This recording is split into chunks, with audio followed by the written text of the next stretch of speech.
Hola, bienvenidos y bienvenidas una semana más a Ciclismo Evolutivo. Ya sabéis, el podcast donde unimos práctica, ciencia y experiencia para hablar sobre entrenamiento, nutrición, psicología y, en definitiva, todo aquello que tenga que ver con el rendimiento en ciclismo. En el episodio de hoy voy a responder algunas de las dudas que me habéis dejado en el grupo de Telegram de Ciclismo Evolutivo. Os recuerdo que podéis acceder al grupo buscando Ciclismo Evolutivo en el propio buscador de Telegram o en el enlace que dejo en las notas de este episodio.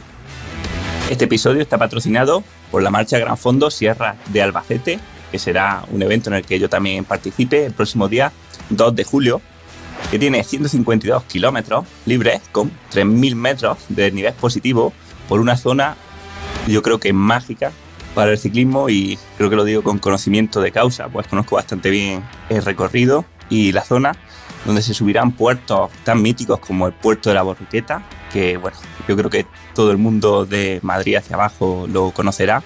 Y la verdad que el recorrido está pensado solo para valientes, porque además apenas hay 1 metro llano. Eso sí, el sitio es impresionante, es un recorrido que va cruzando entre valles y cortados de montañas calizas, entre pinos resineros y laricios. Y en definitiva, una puta locura. Así que nada, si estáis por ahí, el día 2 de julio nos veremos en Riopas. Y así, vamos con las preguntas. Hola Manu, buenas tardes. Mira, mi consulta es en relación, sé que lo has comentado en varios podcasts ya y en varias ocasiones, sobre el carácter de esfuerzo en el gimnasio, pero me gustaría a ver si puedes explicar sencillamente, a modo de comprender bien, el trabajo en el gimnasio en época o en temporada de competiciones. Me genera duda muchas veces si debo de hacer más repeticiones con menos peso o al contrario, menos repeticiones y aumentar el peso, con bastante descanso para no crear fatiga. Me quedan algunas dudas ahí que muchas veces no tengo claro y me genera fatiga algunos días que voy a las sesiones de gimnasio y después pues tengo que estar un par de días para poder recuperar. Muchas gracias. A ver si nos puedes aclarar algo a todos, que creo que somos muchos los que tenemos esas dudas. Hola, pues muchas gracias por tu pregunta. Bueno, antes de empezar vamos a definir un pelín, ¿no?, qué es esto del carácter del esfuerzo, por si hay alguien despistado, ¿no?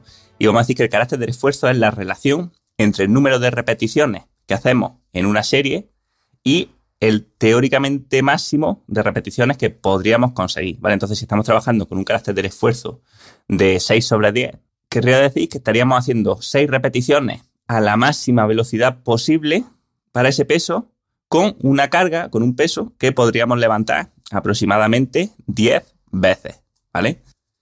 El carácter del esfuerzo se ha visto como una forma subjetiva, pero muy simple y muy sencilla de medir y de trabajar bien con las cargas que queremos en el entrenamiento de fuerza, y que, hombre, personalmente lo veo pues mucho más útil, o sea, mucho más fácil y aplicable al día a día que trabajar con la velocidad de ejecución, especialmente porque también nos permite hacerlo con otros tipos de ejercicios. Obviamente, el carácter del esfuerzo puede tener cierto margen de error, ¿no? Obviamente nunca vamos a estar seguros al 100% de si podríamos hacer 12 repeticiones, 13 o 14. Pero la realidad es que esto tampoco es realmente importante, porque siempre y cuando estemos dentro de una zona de confianza, ¿vale?, de unos rangos de trabajo aproximados, que estemos trabajando con 5 kilos más o 5 kilos menos en ejercicios de mucho peso, ¿vale?, como sentadilla, como prensa, no cambia mucho la película, porque si estamos trabajando con una carga un poco más alta, pues claro, compensaremos realizando el ejercicio un pelín más lento, ¿no?, porque no seremos capaces de moverlo a la misma velocidad, y viceversa si nos quedamos un poco cortos. Pero dentro de esa zona los beneficios van a ser los mismos, ¿vale? Tenemos que verlo como una especie de campana de Gauss, donde tenemos diferentes formas de llegar al objetivo. El problema sería cuando nos pasamos ya muchísimo de peso por arriba o nos quedamos muy cortos por abajo, pero dentro de unos rangos de gasto de esfuerzo adecuado no suele haber problema. Y si lo hubiese, pues tenemos que saber interpretarlo y analizarlo, ¿no? O sea, si estamos terminando los ejercicios, por ejemplo, con agujetas o al día siguiente nos cuesta entrenar en bici, pues seguramente es que te estás pasando. Te estás pasando de peso en el gimnasio o de número de repeticiones. Aquí, en cuanto a número de repeticiones, bueno, ya sabéis que esto va variando durante la temporada, que vamos priorizando un poco el entrenamiento de fuerza, y todo esto viene explicado, bueno, esto y todo lo demás, en el curso que tenemos en ciclismo evolutivo de entrenamiento de fuerza en ciclismo, ¿vale? Y ahí pues queda, creo que son 6 lecciones, 8 lecciones, donde ahí está todo, incluso cómo analizarlo a nivel de datos, el core, etcétera. Pero para solucionar esta duda, ¿no? Primeramente, el número de repeticiones en temporada, en principio, tendería a mantenerse o, en todo caso, a disminuir. Y los pesos, lo mismo. O sea, intentamos mantenerlos, pero puede llegar a un punto donde tenemos que disminuirlos un poco, ¿vale? Bueno, realizando pocas sesiones durante la temporada, o sea, haciendo una cada semana, cada 2 semanas o cada 10 días, es más complicado mantener la fuerza y es posible que tengamos que bajarla. En todo caso, un error sería intentar entrenar más duro porque estás entrenando menos días en el gimnasio y terminas cansado y que eso te está afectando a la bici. Eso sí que sería un problema porque al final tienes que ver siempre entrenamiento de fuerza como un medio o un extra para ganar el rendimiento de lo que nos interesa, que es la bici. Nunca como algo que nos limite nuestro entrenamiento más importante. Entonces, para terminar de dar así una guía clara, pues bueno, vamos a decir que en temporada nos vamos a mover normalmente entre las 5 y las 8 repeticiones a la máxima velocidad posible, con un carácter del esfuerzo de aproximadamente la mitad. O sea, si estamos haciendo 6 repeticiones, pues 6 sobre 12. Y ante la duda, siempre un poco de menos, porque el principal problema que suele tener la gente, ¿no? O el principal error al entrenar el gimnasio durante la temporada es pasarse en repeticiones, y el segundo mayor error es pasarse en peso. Así que bueno, si estás terminando demasiado cansado con este gimnasio durante la temporada, deberías plantearte esto. Yo entiendo que es complicado para un ciclista ir al gimnasio y no salir cansado porque estamos acostumbrados siempre que entrenamos a cansarnos, ¿no? A generar fatiga, pero esta es la forma de mantener la fuerza o incluso mejorarla y que además sea asequible, o sea, compaginable con nuestro entrenamiento principal en ciclismo. Hola Manu, mi duda es, después de un entreno de base donde cada semana vas incrementando el volumen poco a poco, cuando empiezas a hacer la calidad, ¿bajas este volumen o lo mantienes e incluyes estas sesiones en el total de horas? Muchas gracias. Buenas, pues muchas gracias por la pregunta y bueno, creo que es interesante porque seguro que se la hace más de una persona, ¿no? Y creo que la respuesta quizás no la esperéis, ¿no? Os sorprenda un pelín. Y es que creo que esta creencia, ¿no? De que, digamos que la base cambia mucho el ciclo y en el periodo de intensidad hay que bajar mucho el volumen, también viene potenciada, ¿no? Por algunos libros o recetas que se basan en ver qué hacen los profesionales, que no tienen limitaciones de tiempo, etcétera, ¿vale? Entonces, creo que esto se responde de 2 formas. Es verdad que en un caso, o sea, en ciclistas que tienen tiempo ilimitado para entrenar, ¿vale? Principalmente profesionales o algunos amateurs, pues sí que puede bajar el volumen un poco, ¿vale? Y digo puede, yo no soy tampoco partidario de meter maratones de volumen en la base, o sea, de meter semanas de 35, 40 horas para luego bajarla y un poco perder la adaptación, ¿no? O sea, yo creo que al final separar volumen e intensidad es un poco también artificial y lo que buscamos con el proceso de entrenamiento es que siempre la dosis de entrenamiento, la dosis de estímulo vaya aumentando, ¿vale? Entonces, a mí no me gusta este abordaje de, no, venga, hago un montonazo de volumen en la base y luego solamente intensidad y pensar que va a mejorar así, porque a lo mejor estás trabajando intensidad, pero estás trabajando más suave que cuando hacías base, ¿no? Pero bueno, dicho esto, en pro sí que puede pasar, ¿vale? Y bueno, pasa un poco, sobre todo cuando se mete en más series, ¿vale? Que tiene que bajar un poco el volumen, porque a lo mejor si estábamos metiendo 4 días de fondo, 3-4 días de fondo a la semana, porque solamente se trabajaba en el dominio moderado, o sea, en las zonas fáciles, pues ahora al meter, por ejemplo, 2 días a la semana de serie, sí que baja un poco el volumen total. Pero en deportistas, que creo que es el caso, que no tenéis, o sea, que sí tenéis un límite de entrenamiento, ¿no? Y que a lo mejor estéis moviendo en 12, en 14 horas a la semana, en 15, pues creo que en este caso mantendría el volumen, no tiene sentido recortarlo, pudiendo hacerlo, y más si lo has hecho en la base, ¿no? Porque si no, parte de las adaptaciones se pueden revertir, porque al final vas a estar estimulando menos.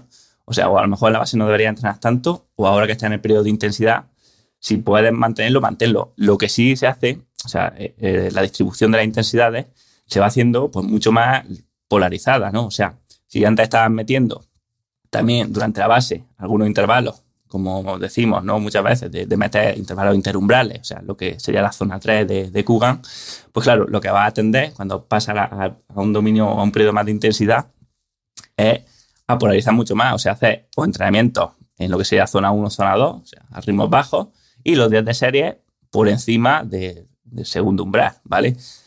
Entonces sí que, digamos que aunque mantenemos el volumen, van cambiando las distribuciones. Aumenta mucho más el volumen en lo que sería el dominio severo, ¿vale? Por encima del segundo umbral. Vamos a llamarlo umbral anaeróbico, aunque ese término esté un poco en entredicho.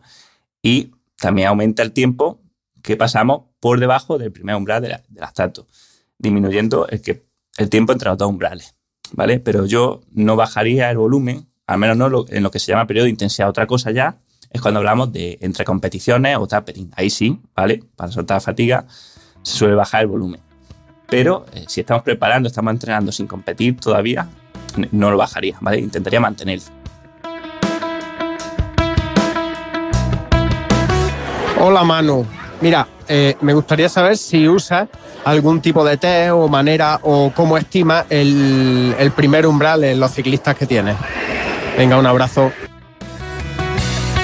Hola, pues muchas gracias por la pregunta. La verdad que analizándola creo que daría para un podcast completo. Así que no sé, voy a intentar responderla rápido.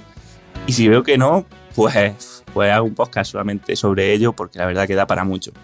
En fin, en cuanto a medidas, hay muchísimas. Yo he utilizado 4, o utilizo 4 de forma más rutinaria.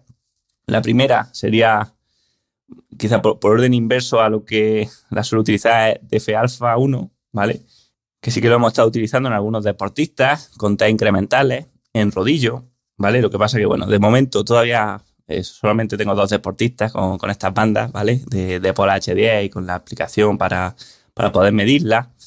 Y, bueno, a veces bien, a veces mal. Yo creo que hay gente en la que su primer umbral está bastante por abajo de 0,75 y otros que estará por encima. Y sí que hay ciertas variaciones entre, por ejemplo, haciendo el test cada 2 semanas, que a lo mejor son reales, porque tampoco creo yo que el umbral realmente en lactato o en vatios esté estable siempre, ¿no? El umbral es variable también, es dinámico.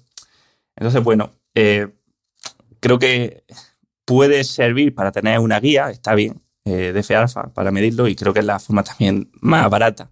Bueno, no es la más barata de las que voy a explicar, pero es más barata que la siguiente, que es la medición con test de lactato, que esto solamente lo hago con los profesionales, o bueno, a veces con alguna amateur, pero es bastante caro y la verdad que también es un poco ruidoso, porque al final tampoco estamos siempre exactamente igual y tampoco coincide mes a mes ni cerca por el punto de donde marcaríamos el primer umbral de lactato, que yo lo marco cuando el lactato basal aumenta 0,5 o más, o sea, el primer escalón en el que aumenta 0,5 más respecto a los niveles de reposo, ¿vale?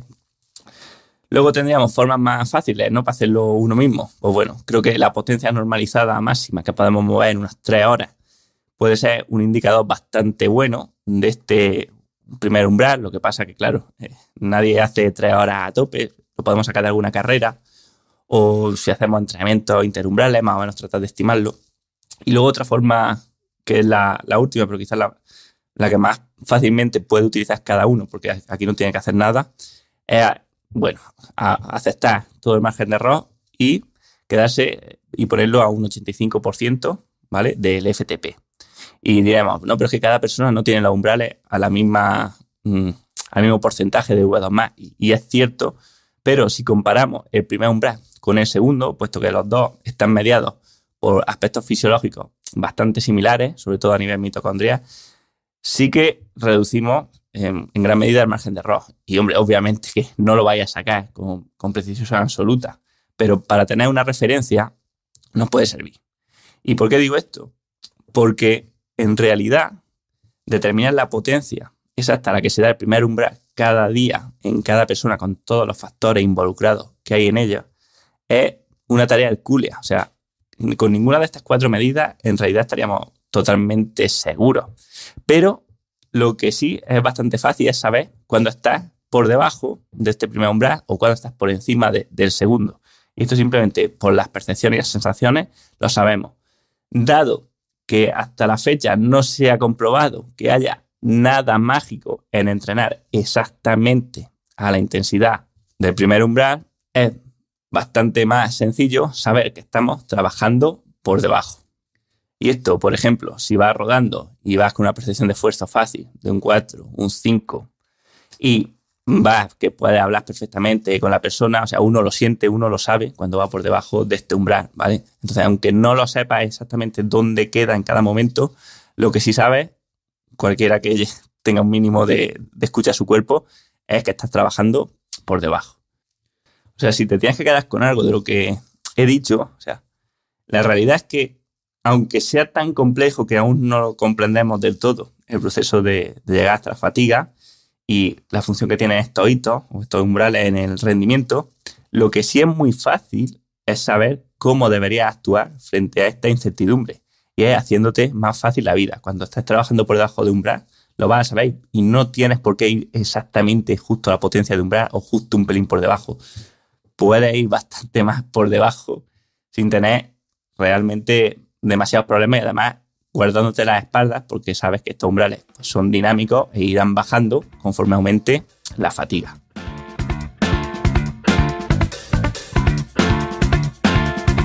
Opa Manu, lo primero agradecerte por todo el trabajo que haces, tío. Es una pasada lo bien que nos vienes. Y mi consulta va sobre el trabajo de la musculatura inspiratoria. La ciencia que hay detrás, así como la utilidad que tendría para deportes de resistencia, el uso del power braid, así un poco por encima, cuál es tu opinión y qué sabes sobre el tema. Venga, un saludo. Hola, pues gracias a ti también por la pregunta. Y bueno, a ver, respecto a la musculatura inspiratoria y los estudios, pues hay un poco de todo, pero la mayoría de estudios sí que se decantan por encontrar un posible beneficio de este tipo de entrenamiento. Un beneficio que además se ve que es mucho más potente cuando se está compitiendo en altitud, ¿vale? Ya que, bueno, este tipo de entrenamiento reduce el gasto energético de la musculatura inspiratoria, ¿vale? O sea, igual que unas piernas o tener más fuerza en las piernas nos hace más eficientes, también digamos que tener más fuerza en los músculos inspiratorios nos puede hacer un poco más eficientes respirando. Ahora bien, no es la única forma de entrenar esta musculatura inspiratoria y parece que también, obviamente, pues los entrenamientos en bici o las series la mejoran y esto lo que puede hacer pues que haya gente que encuentre algo de beneficio en este tipo de entrenamiento y gente que no. Y es que no todos tenemos las mismas debilidades. Pero bueno, dicho esto, yo sí que lo recomiendo. ¿Por qué? Porque me parece que entre la relación coste-beneficio es bastante positiva. O sea, es algo que es muy barato, ¿vale? Estamos hablando de que un medidor de estos cuesta creo que unos 60 euros y dura casi para toda la vida. O sea, yo tengo uno y tiene ya 10 años. Y luego el beneficio que encontramos por tan poco precio y por tan poco esfuerzo es bastante alto. Y es que esto, con 2 minutos al día prácticamente, que es lo que se recomienda de entrenamiento, ya lo tenemos hecho. O sea, haciendo una sesión de trabajo antes de entrenar, que además nos viene bien para calentar, y otra justo después de entrenar, ¿vale? Haciéndola, por ejemplo, como mandan algunas guías, ¿no? De hacer 20 o 30 repeticiones con la carga máxima que podamos en ese momento, ¿vale? Que sería empezar con el mínimo e ir subiendo poco a poco conforme vamos pudiendo más. Pues bueno, con esos 2 minutos y esa poca inversión, potencialmente se puede conseguir un beneficio. Así que bueno, creo que es una decisión acertada el meterlo en el entrenamiento cuando estamos hablando de la búsqueda de rendimiento. Hola Manu, mi duda trata sobre nutrición. A mí me gustaría saber si después de un entrenamiento duro debemos recuperar pues las calorías que hemos gastado en ese entrenamiento o se deben ingerir en el mismo día. Por ejemplo, si yo qué sé, imagínate un entrenamiento que hemos consumido, no sé, 3.000 calorías, ¿no? Más las 2.000 calorías que se deben consumir de mantenimiento, dentro de ese día, ¿sería recomendable consumir esas 5.000 calorías totales? Buenas, pues gracias por la pregunta y no tiene por qué y normalmente no lo vamos a hacer. Bien, la primera cuestión que te tienes que plantear es cuál es tu próximo entreno, ¿vale? Porque si has entrenado duro, pero el día siguiente vuelve a ser exigente, está claro que sí tienes que reponer, si no en calorías, al menos sí en cuanto a, por ejemplo, en glucógeno, ¿vale? O sea, meter todos los hidratos de carbono necesarios para reponer ese desgaste energético, teniendo una dieta también moderada o alta en proteína para recuperar también del daño muscular. Que esto llegue o no llegue a las calorías de mantenimiento, bueno, nos importa bastante menos. De hecho, ya sabes que a mí no me gusta mucho el tema de cuántas calorías. Pero si la sesión siguiente es de descanso o es de paseo, un día tranquilo, en ese caso yo creo que no sería conveniente reponer todas las calorías, porque realmente al día siguiente no las vas a necesitar, ¿vale? Y seguramente te pase como al 99% de la población y el día que haces fondo o el día que entrenas intenso, tienes el estómago más cerrado, ¿vale? Digamos que no nos apetece tanto comer. Está el cuerpo en modo activo, en modo de lucha o huida y no en modo anabólico. Y al día siguiente, el día que descanses, es cuando de verdad te va a dar bastante hambre, vas a estar pues, ya más relajado, más tranquilo y son los días que más cuesta mantener el peso. Entonces, tiene, creo que en mi opinión, bastante más sentido pues permitir cierto margen o cierto déficit calórico el día de fondo, o sea, aprovechar que si has quemado 4.000 calorías, por ejemplo, ese día, pues bueno, no las repones las 4.000, repones 2.000, 2.500, 3.000 y dejas un poco de margen sabiendo que el día siguiente, que es de descanso, casi que normalmente vas a comer un poco más de la cuenta. Y más si lo que quieres es afinar, quieres perder un poco de grasa, entonces tienes que jugar con estos déficits energéticos los días de fondo para ser capaz de perder grasa, porque es mucho más fácil tener un déficit en estos días que en un día que no entrenas. Otra historia ya diferente es pues un deportista, un profesional, alguien que está en muy buena forma, en su peso ideal y que está en una vuelta por etapas.